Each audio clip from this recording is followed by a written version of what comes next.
I wasn't the permanent staging coordinator. I was a fill-in one. When I seemed to, I don't know whether the other chap used to get the vapors or get tired or he couldn't do it 1 week or something, I'd get assigned.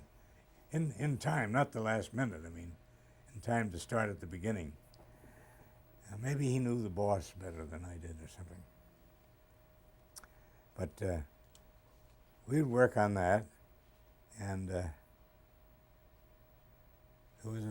was an incident I'd like to tell you about where we had so many scenes that they had to inset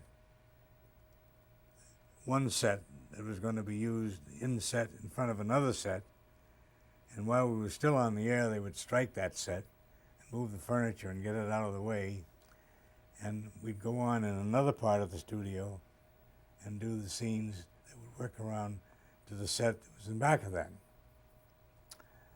Now this particular show was a costume show, and it was an English show, and had everybody in Prince Alberts and cutaway coats and stiff collars and everything, and there was this actor who was wearing a monocle. Now I'm telling you this in advance because in the wardrobe department we had two sisters, Rose and Dorothy Diefenbach, who were identical twins, and they always dressed the same.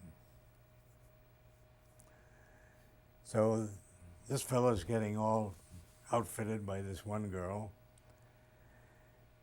walks into the front of the set, does the scene, goes out an exit, comes over to where there's a closet where there's another girl standing with his next costume, and he looks at it and he drops the monocle out of his eye and says, "My, you do get around very quickly."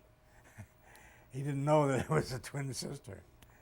So almost anything could happen, and you hope that it didn't get on. This didn't get on camera, of course, but I don't know how some of them did the live television.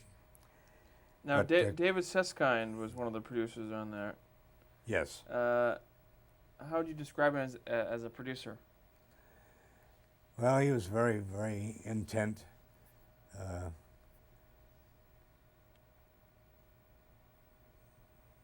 Wanted to be the end all to everything.